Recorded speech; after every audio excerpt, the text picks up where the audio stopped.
High, good morning everyone. Sorry good night everyone, কারণ আমরা একটু তাড়াতাড়ি উঠে পড়েছিলাম। আর এই যে তারপর আমি একটু ব্রাশ করে নিচ্ছিলাম, বিকজ আমাদের এক জায়গায় যাওয়ার ছিল, কিন্তু এত ঘুম পাচ্ছে। তারপর আমি ফ্রেশ হয়ে একটু গরম জল খেয়ে নিয়েছিলাম, কারণ এটা আমার হ্যাবিটস।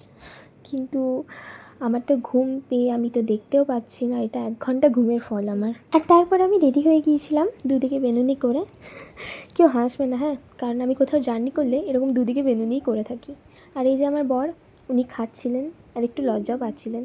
আমি আমার মাকেও একটু নিয়েছিলাম ভিডিওতে, আর আমি বসে বসে ভাবছিলাম কখন তারা আসবে। তারপর ওরা আমাদেরকে নিতে চলে এসেছিল। আর এই যে আমার বান্ধবী, ও একটু বেশি খুশি ছিল, কারণ আমাদের প্ল্যানটা অনেকবার ক্যান্সেল হওয়ার পর ফাইনালি সাকসেস হতে চলেছে।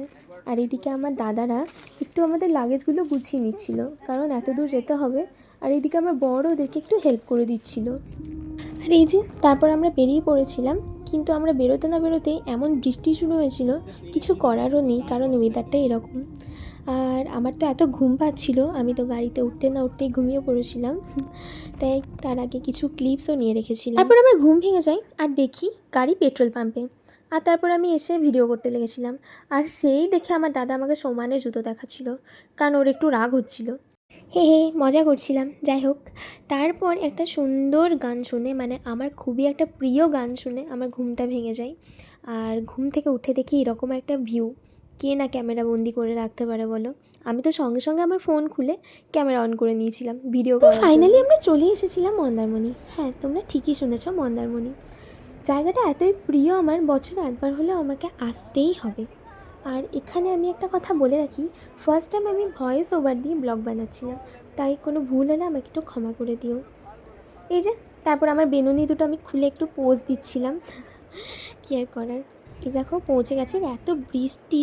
ফাইনালি আমরা রিসর্টে পৌঁছালাম, আর আমাদেরকে ওয়েলকাম ড্রিঙ্কসও দেওয়া হলো। তারপর আমার বান্ধবী আমাকে একটু ভিডিও বানিয়ে দিচ্ছিল। আর একটা কথা, আজ থেকে ঠিক 1 বছর আগে এই জায়গায়, এই রিসর্টে আমার আর আমার বরের প্রি ওয়েডিং ভিডিওটা করা হয়েছিল, তাই একটু ইমোশনাল কাজ করছিল। তারপর আমাদেরকে রুম দিয়ে দেওয়া হয়, আর এই দুজন আমাকে সমানে হাসাচ্ছিল। আর আমাদের কোইন্সিডেন্স একটা রুম, কাপল রুম দিয়ে দেয়, সেখানে আমার দাদা তো আলাদাই শুরু করে দিয়েছিল। আমরা সব লাগেজ রেখে আমরা চলে গিয়েছিলাম বিচের ধারে লাঞ্চ করব বলে, কারণ ওখানে অনেক এরকম দোকান আছে যেখানে এত সুন্দর খাবার পাওয়া যায়। আমি তো আমরা কেউই ড্রেস না চেঞ্জ করে সঙ্গে সঙ্গে চলে গিয়েছিলাম বিচে। যাই হোক, যাচ্ছিলাম, আর একটা ইমোশন তো কাজ করছেই, কারণ 1 বছর আগে আমরা প্রি ওয়েডিং ভিডিও করেছিলাম, সেই লোকেশনেই আমরা যাব। যাই হোক, খুব ভালো লাগছিল। দেন আমাদের লাঞ্চ কমপ্লিট হয়ে যাওয়ার পর আমি একটু ঘুরে বেড়াচ্ছিলাম, দৌড়ে বেড়াচ্ছিলাম। সেই দেখে আমার বর আমাকে এত হাসাচ্ছিল, কিছু বলার নেই। আজকে এত দূরই। আমার ভিডিও যদি তোমাদের ভালো লেগে থাকে, তাহলে একটা লাইক আর কমেন্ট করে দিও, তাহলে আমারও খুব ভালো লাগবে। আবার দেখা হচ্ছে তোমাদের সাথে আমার ছোট্ট একটা ভিডিওতে। আজকে সবাইকে টাটা।